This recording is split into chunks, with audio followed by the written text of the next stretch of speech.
హిందూ మతం అనేది ఎన్నో వేల సంవత్సరాల నుంచి కొనసాగుతూ ఉన్నటువంటి ఒక మానవ జీవన విధానం. ఈ హిందూ మతంలో సనాతన హిందూ ధర్మం ఇది హిందూ మతం కాదు, ఇది ఒక మానవ జీవన విధానం. ఈ విధానంలో మనం ప్రతి వస్తువులోనూ కూడా దైవత్వాన్ని చూస్తాం.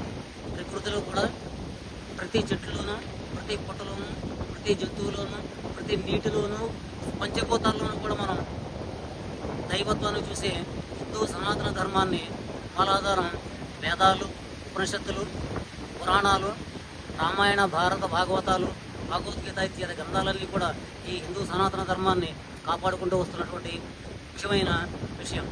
ఈ ధర్మాన్ని మనకి అందించినటువంటి మునీశ్వరులు, ఋషులు, యోగులు వారి వారి జీవితాలను ఎంతో ధన్యత పొంది మనకి సనాతన ధర్మాన్ని మనకు అందించడం జరుగుతుంది.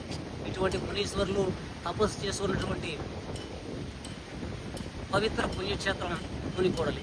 ఈ మునికోడలి గ్రామంలో పూర్వం ఈ దండకారణ్యం కింద ఉన్నప్పుడు మునీశ్వరులు, యోగులు, ఋషులు, తపసంపన్నులు అందరూ కూడా ఈ గోదావరి నదీ తీరానికి చేరుకుని ఉదయాన్నే తమ సంధ్యావందన కార్యక్రమం ముగించుకుని జపతపాదులు నెరవేర్చుకుని యజ్ఞయాగాది కార్యక్రమాలు నిర్వహించి వేదకోశ జరిపి మారుమోగినటువంటి పవిత్ర పుణ్యక్షేత్రం ఈ మునికోడలి క్షేత్రం. ఈ క్షేత్రంలో పూర్వం ఇదంతా దండకారణ్యం కింద ఉన్నప్పుడు ఈ గ్రామాన్ని మునికోటాలయ క్షేత్రం అని పిలిచేవారు. కాలక్రమేణా తర్వాత ఈ ప్రాంతం అంతా కూడా రాజరికం పరిపాలనకు వచ్చిన తర్వాత ఈ ప్రాంతాన్ని పరిపాలించినటువంటి ముప్పభూపాల చక్రవర్తి, ఆయన మంత్రి కేశనామాచ్యుడు 1124 సంవత్సరంలో గోదావరి నదీ తీరాన మునికోటాలయ క్షేత్రం శ్రీ రుక్మిణి సత్యభామ సమేత శ్రీ వేణుగోపాల స్వామి వారి దేవాలయాన్ని నిర్మించినట్లుగా మనకి చరిత్ర ద్వారా తెలుస్తుంది.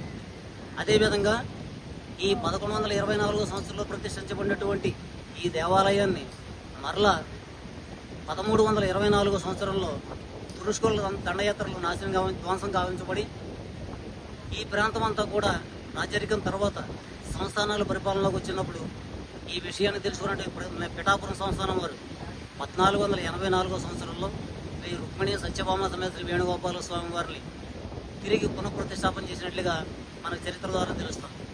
అదేవిధంగా ఈ మునికోడలి క్షేత్రంలో శివాయ విష్ణురూపాయ శివరూపాయ విష్ణవే అనే వేదోక్తిని యథార్థం చేస్తూ శివకేశవులిద్దరూ ఒకే ప్రాంగణంలో పశ్చిమముఖంగా నదీ తీరాన్ని వెలిసినటువంటి పవిత్ర పుణ్యక్షేత్రం ఈ మునికోడలి క్షేత్రం. ఈ క్షేత్రంలో ప్రతి 12 సంవత్సరాలకి జరిగేటువంటి అఖండ గౌతమి గోదావరి పుష్కరాలు అత్యంత వైభవంగా జరపడతాయి. పోలవరం ప్రాజెక్టు దగ్గర నుంచి ఇక్కడ వరకు కూడా ఏ విధమైనటువంటి నీటి కాలుష్యం కానీ, జల కాలుష్యం కానీ, శబ్ద కాలుష్యం కానీ, వాతావరణ కాలుష్యం కానీ లేకుండా స్వచ్ఛమైన ప్రకృతి ఇక్కడ మనకి ప్రకృతి అందిస్తున్నటువంటి గొప్ప వరం. ఇటువంటి పవిత్రమైన పుణ్యక్షేత్రంలో శుద్ధమైనటువంటి పవిత్ర జలాల్లో గోదావరి పుష్కర స్నానం ఆచరించి ధరించవలసిందిగా కోరుతున్నాం. గౌతమి మహత్యంలోనూ అలాగే ఒప్పనపట్టు చరిత్రలోనూ కూడా ఆపస్తంభ కుశ సూత్రాలుగా భాష్యం రాసినటువంటి ఒప్పనపట్టు చరిత్రలోనూ కూడా ఈ మునికోడలి క్షేత్రం గురించి ప్రస్తావించబడింది. అదేవిధంగా భీమేశ్వర పురాణంలో కూడా శ్రీనాథుని సంస్కృత శ్లోకాల్లో ఈ మునికోటమి గురించి ప్రస్తావించడం జరిగింది. అలాగే ఈ పిఠాపురం సంస్థానం వారు ఆమంచ సోమసుందర వెంకటరావు గారిని ఈ దేవాలయాలకి వంశపారంపర్య ధర్మకర్తగా, ఆమంచ వెంకటరాయుడు గారు వంశపారంపర్య ధర్మకర్తగాను వ్యవహరిస్తూ ఉన్నారు. అలాగే ఈ ఆమంచ వారు, నాగులపాటి వారు, శ్రీపాద వారు ఇచ్చినటువంటి ఊరి విరాళాలతో దేవాలయాలు పోషణ జరుగుతోంది.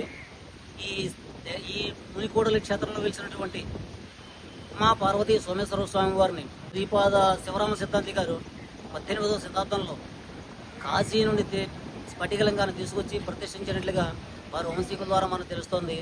ఈ స్వామి దర్శనం అత్యంత మహద్భాగ్యం.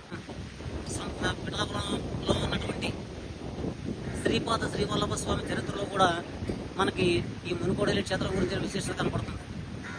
శ్రీపాద శ్రీవల్లభ స్వామి వారి శిష్యుడు కుమారభట్టు అనే ఆయన కర్ణాటక రాష్ట్రం నుంచి పిఠాపురంలో ఉన్నటువంటి స్వామిని దర్శించే మార్గంలో పుణ్యక్షేత్రాలను దర్శించుకుంటూ పట్టిసీమ క్షేత్రాలని దర్శించే క్రమంలో ఒకరోజు రాత్రి మునికూడలి ఆనాటి నదీ తీరాన వెలిసినటువంటి వేణుగోపాల స్వామి దేవాలయంలో ఒకరోజు రాత్రి బస చేసినట్లుగా మనకి శ్రీపాద శ్రీవల్లభ స్వామి వారి చరిత్ర ద్వారా మనకు తెలుస్తోంది. ఈ శ్రీపాద శ్రీవల్లభ స్వామి వారి చరిత్ర క్రీస్తు శకం వారి జననం 1320వ సంవత్సరం.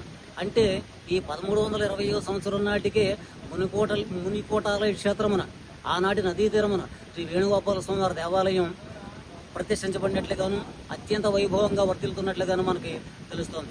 అంచేత ఈ మునికోడలి క్షేత్రం అనేది మొట్టమొదటి వేణుగోపాల స్వామి దేవాలయం ఉన్న క్షేత్రంగా, ఈ వైష్ణవ క్షేత్రంగా దీన్ని పరిగణించవచ్చు. 2004 సంవత్సరంలో 104వ జయంతి జరుపుకున్నటువంటి నోరి సుబ్రహ్మణ్య శాస్త్రి గారితో కూడా ఈ గ్రామమే.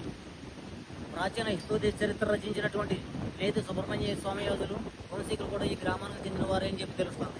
మహాకవి శ్రీపాద సుబ్రహ్మణ్య శాస్త్రి గారి తండ్రి లక్ష్మీపతి స్వామియాజులు గారు కూడా ఈ మునుకోడే గ్రామవాసులే. పూర్వం ఈ గ్రామవాసులందరూ కూడా సరస్వతీ పుత్రులు, నిత్యాగ్నిహోత్రులు. అలాగే ఈ మునులందరూ కలిసి కూర్చొని తపస్సు చేసుకున్న చోటు కనుక ఈ మునికోడలి గ్రామానికి మునికోటమి అనే పేరు వచ్చింది. ఉత్తర భారతదేశంలో మనకి నైమిసారణ్యం ఎంతటి విశిష్టతను కలిగి ఉందో అదేవిధంగా దక్షిణ భారతదేశంలో కూడా ఈ మునికోడలి క్షేత్రం అంతటి విశిష్టత కలిగి ఉందని చెప్పవచ్చు. ఈ ఇంతటి పవిత్రమైనటువంటి విశిష్టత కలిగిన ఆధ్యాత్మిక, చారిత్రక, పౌరాణిక గాథలు కలిగినటువంటి ఈ మునికోడలి క్షేత్రం, ఈ క్షేత్రంలో దర్శనం చాలా అదృష్టం. ఈ క్షేత్ర దర్శనం మహద్భాగ్యం. ఈ క్షేత్రంలో స్వామిని దర్శించుకోవడం మన పూర్వజన్మ సుకృతం.